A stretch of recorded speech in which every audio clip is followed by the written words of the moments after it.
మాట్లాడితే ఏం మాట్లాడాలి? రాకేష్ రెడ్డి గారు ఉన్నారు, భారతీయ జనతా పార్టీ శాసనసభ్యులు, ఆర్మూర్ శాసనసభ్యులు. రాకేష్ రెడ్డి గారు చెప్పండి భరత్ గారు. ఏంటి మీరు శాసనసభలో అబ్జర్వ్ చేశారా వాళ్ళు వెళ్ళిపోతుండగా ఇవాళ ఉభయ సభల సమావేశంలో? దేశద్రోహులు, ధర్మద్రోహులు వెళ్ళకపోతే ఏం చెప్తారు? వాడు దేశం మీద ప్రేమ ఉంటుంది కదా వాడికి. వాడు అంటే ఇప్పుడు ఏమన్నా మీరు చెప్పిందని తింటున్నాను భరత్. వాడు ఎక్కడైనా చెప్తున్నాడు, అక్బరుద్దీన్ కానీ అసదుద్దీన్ చెప్తున్నారా? క్లియర్ గా చెప్తున్నారు కదా, మాకు ఈ దేశం చట్టాలు వర్తించాయి, మాకు రాజ్యాంగం మీద గౌరవం లేదు. ఇంకా దీనికి ఇంతగానో డిస్కషన్ ఎందుకు? ఇప్పుడు ఒకటి దేశాల చట్టాలు ఉంటాయి, చట్టాల ప్రకారం మీరు చెప్పినట్టు ఇప్పుడు అనర్హులు చేసేయాలి వాళ్ళని. కానీ ఎవడు చెయ్యడు, వాడు డైరెక్ట్ అంటున్నాడు. ఇందిరాగాంధీని తిడుతున్నాడు, రాహుల్ గాంధీని తిడుతున్నాడు, నోటికి వచ్చింది మాట్లాడుతున్నాడు. ఈ దేశంలో అసలు ఈ కల్మ చదటోడే ఉండాలంటున్నాడు వాళ్ళ నాయకుడు, శాసనసభ నాయకుడు. వాడికి పాల్గామ తీవ్రవాదులకు ఏం తేడా ఉన్నది భరత్? ఆ ఇమ్మీడియట్ అది ఒక స్టేట్మెంట్ మీదనే లోపలేయాలా? ఇప్పుడు రెడ్ అది ఒక్కటారండి, ఈ మధ్యన మరీ రెచ్చిపోతున్నాడు.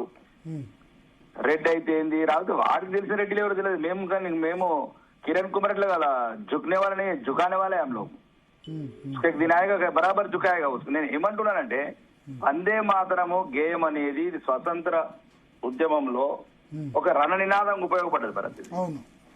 అప్పుడు అందరు వాడారు, ముస్లింస్, హిందువులు, దేశంలో ఉన్న భారతీయులందరూ స్వతంత్ర నినాదం, అది రణనినాదం. దాన్ని ఏముందండి, భారత మాతకు వందనం. హిందూ మాత కాదు, ముస్లిం మాత కాదు, క్రిస్టియన్ మాత కాదు. ఈ సన్నాసులకు ఏం చెప్తామండి? ఇప్పుడు అంతా లొంగిపోయింది. ఈ సెక్యులర్ వాదుల వల్లనే వచ్చింది సమస్య. ఎక్కడున్నక్కడ చక్కగా ఉంటే చక్కగా సెట్ అవుతారు. ఇప్పుడు దేశ చట్టాలని, దేశ రాజ్యాంగాన్ని గౌరవించినప్పుడు శాసనసభలు ఎందుకండి వీళ్ళు? ఇప్పుడు క్లియర్ గా మొన్న స్టేట్మెంట్ లా, అంతకుముందు స్టేట్మెంట్ లా ఇందిరాగాంధీ వచ్చి మా బూట్లు నాకుతున్నది అంటాడు. రాహుల్ గాంధీ పిల్లలు పుట్టినా మా బూట్లు నాకుతుంది. ఈ ఏం మాటలు అవన్నీ? అసలు ఎవడు వీడు? ఎక్కడికి వెళ్ళి వచ్చిండు వీడు? దేశంలో చట్టాలు వర్తించాయా? ఇంతకుముందు ఆదిలాబాద్ లో 4 రోజులు నుంచి కిరణ్ కుమార్ రెడ్డి ఇట్లా మాట్లాడితే ఎట్లా? ఇప్పుడు ప్రత్యేకంగా మళ్ళా ఇప్పుడు నిన్న ముఖ్యమంత్రి అంటాడు కలిసి ఉందాము మతం. అరే పక్కనుండే మతం మాదిరి పక్కన పెట్టుకున్నావు. నిన్న రంజాన్ ఇఫ్తార్ బిందులో అతను ఏం మాట్లాడతానంటే నువ్వు మతోన్మాదులనే పక్కన కూర్చుని పెట్టుకున్నావు మజ్లిసోని. వాడు ఏమంటున్నాడు, ఈ దేశంలో ఎవ్వడు కాదు, కోయి నయ్యే హమారా కోయి హైతో కల్మా పన్నే వాళ్ళ హమారాలో. మరి రేవంత్ రెడ్డి కల్మ చదువుతాడా, లేకపోతే కాంగ్రెస్ కల్మ చదువుతారా, లేకపోతే కల్మ చదివి మతం మారుతారా? రోజు రోజుకు రెచ్చిపోతున్నారండి మజ్లిస్ పార్టీ. ఇమ్మీడియట్ పార్టీ మీద బ్యాన్ చేయాలా భరత్? ఆ పార్టీని బ్యాన్ చేయాలా, అనర్హులు కాదు. అదొక రజాకార్ అంశంలో పుట్టిన పార్టీ అది. జాతీయ గీతం పాడుతుండగా వెళ్ళిపోతే ఇక దేశానికి ద్రోహం చేయడం కాదా, రాజ్యాంగానికి తూకిపోవడం కాదా? రాజ్యాంగ ప్రేమికులు, రాజ్యాంగం గురించి మాట్లాడే వాళ్ళు మరి దీన్ని స్పందించరా? అది నిన్న ఎక్కడో కాదు, చట్టసభల సాక్షిగా అట్లా దాన్ని అది బాయ్కాట్ చేసి వెళ్ళిపోతుంటే బాధ అనిపిస్తుంది నాకు అది చూసినప్పటి నుంచి. మనం ఏం చేయలేని సిచ్యువేషన్ లో ఉన్నామా, ఏం చేయలేని సిచ్యువేషన్ లో ఉన్నామా అనిపిస్తుంది. ఎక్కడో జరిగితే ఓకే, చట్టసభల్లో ఇట్లా అవమానం జరిగితే, వందే మాతర గేయానికి అవమానం జరిగితే, జాతీయ గేయానికి చట్టసభల్లో అసెంబ్లీలో అవమానం జరిగితే ఇంకేం చేయాలి? మనం చూస్తూ కూర్చోవడం, సిగ్గుతూ తలదించుకోవడం తప్ప ఏం చేస్తాం? వాళ్ళ మీద స్పీకరు, కౌన్సిల్ చైర్మన్ యాక్షన్ తీసుకోవాలి కదా. ఇప్పుడు ముఖ్యమంత్రి కూడా అంత దిగజారి మాట్లాడటము, అక్బర్ బాయికు మై కొడంగల్ సే కడగడుతుంది, ఏం మాట్లాడండి అవన్నీ? ఎందుకు ఇట్లా తయారైండు? 85% మొన్న ఆయన మరి మూసీ దానిలో నేను పక్కా ప్రాక్టీసింగ్ హిందూ అని చెప్పారు. ప్రాక్టీసింగ్ హిందూ, 100% హిందూ నమ్ముతా, కర్మ సిద్ధాంతాన్ని నమ్ముతా అని కూడా చెప్పారు. ఆయన ఏ సిద్ధాంతాన్ని నమ్ముతాడు? ఒకటి, ఆయన మాట వల్లనే అక్బరుద్దీన్ తెచ్చిపోతున్నాడు ఈ రాష్ట్రంలో. వీళ్ళకి కావాల్సింది కిరణ్ కుమార్ రెడ్డి లాంటి ముఖ్యమంత్రులు అయితేనే సెట్ అవుతారు. వీళ్ళు బరాబర్ చూపించిండు, ఒక్క చీమ చిటుక్కు మనకుండా ఇద్దరిని, తమ్ముడిని ఆదిలాబాద్ లో, అన్నని సంగారెడ్డి. ఇప్పుడు నేనే ప్రధానంగా డిమాండ్ అంటున్నా, మజ్లిస్ పార్టీని బ్యాన్ చేయాలంటున్నాం. దేశ వ్యతిరేక మాటలు, ధర్మ వ్యతిరేక మాటలు, మతాల మధ్యన చిచ్చు పెట్టే మాటలు, రాజ్యాంగాన్ని అవమానించినట్టు, మాజీ ప్రధానమంత్రి అండి ఇందిరా గాంధీని ఉక్కు మహిళని ఎంత దారుణంగా మాట్లాడుతున్నాడు వీడంటే అసలు కాంగ్రెస్ లలో చలనం కూడా లేదు. సన్నాసులు ఎట్లా అయ్యారో అని ఆ అధికారం లేకపోతే ఇంకా అధికారం ఉండదు. ఎట్లా 65 ఇంకా పార్టీ పేరు అయితే 74 అయ్యారు. రాను రాను ఒకటే చెప్తున్నాను భరత్, ఇంక వీళ్ళకి చెప్పాల్సిందంటే సరైన హిందూ బిడ్డలే సమాధానం చెప్తారు ఇట్లాంటి వాళ్ళు. ఇట్లాంటి సెక్యులర్ పార్టీ వల్ల ఏమన్నది అది హిందువులకు లేకపోతే ముస్లింలకు క్రిస్టియన్లకు సంబంధించింది కాదు.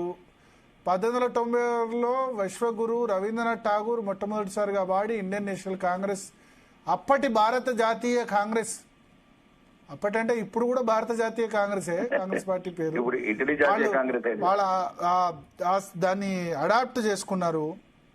కాన్స్టిట్యూషన్ అసెంబ్లీ 1950లో అడాప్ట్ చేసుకుంది నేషనల్ సాంగ్ గా.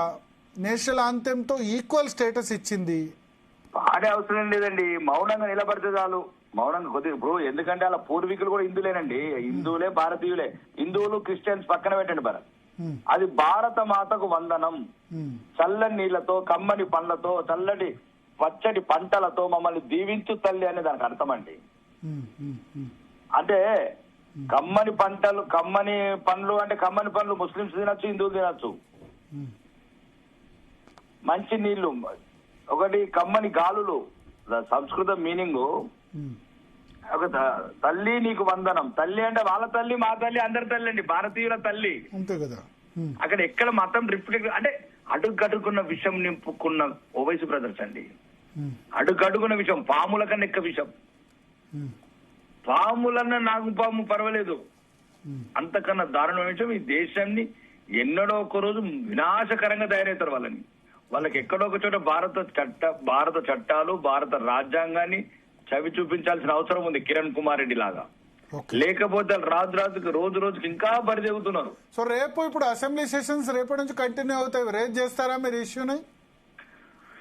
భారతీయ జనతా పార్టీ లేవనెత్తడానికి ప్రయత్నం మాకు ఇవ్వరు కదా. ఇప్పుడు అది అంటే వీళ్ళంతా ఇప్పుడు అది ఏమైనా బీజేపీకి సంబంధం ఇష్యూ అంటే ఇది తెలంగాణ ప్రభుత్వం భారత రాజ్యాంగం ప్రకారం ఉన్నప్పుడు అందరూ లేవనెత్తాలి కదా, అందరం ఒకటైతేనే కదా ఇట్లాంటి దేశద్రోహ పనులు ఆపుతారు వీళ్ళు. ఇప్పుడు ఈ దేశద్రోహ పనులు ఆపాలంటే కాంగ్రెస్, బీఆర్ఎస్, బీజేపీ మూడు ఒక్కటి కావాల్సిన అవసరం ఉంది. ఇదే పాలసీ కాదు, అభివృద్ధి స్కీమ్ల గురించి మాట్లాడడం కాదు. ఇది భారత మాత గురించి, దేశం ఐక్యత గురించి, భారత రాజ్యాంగ విలువలు. అతను ఎవరు ఉంటారు, ఆ రాహుల్ ఖాన్, ఆ పట్టుకొని తిరుగుతాడు ఖాళీ బుక్. ఆ బుక్ వచ్చిన సమస్య ఇప్పుడు ఇది.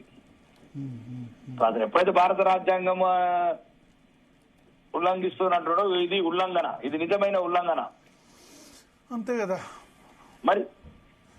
రాజ్యాంగ ఉల్లంఘన, అసెంబ్లీ సాక్షిగా, చట్టసభల సాక్షిగా ఇది వందే మాతర గేయానికి అవమానం జరిగింది. మిగతా రాష్ట్రాల అసెంబ్లీలో జరిగిందో లేదో కానీ తెలంగాణ రాష్ట్ర శాసనసభలో ఈ అవమానం, జాతీయ గేయానికి అవమానం జరిగింది. సిగ్గుతూ తలదించుకోవాలి మన అందరం, తెలంగాణ పౌరులందరూ కూడా సిగ్గుతూ తలదించుకోవాలి. ఇటువంటి వాళ్ళని మనం ప్రజాప్రతినిధిగా ఎన్నుకున్నామా? ఇటువంటి వాళ్ళు మన ఎమ్మెల్యేలు, ఎమ్మెల్సీలా?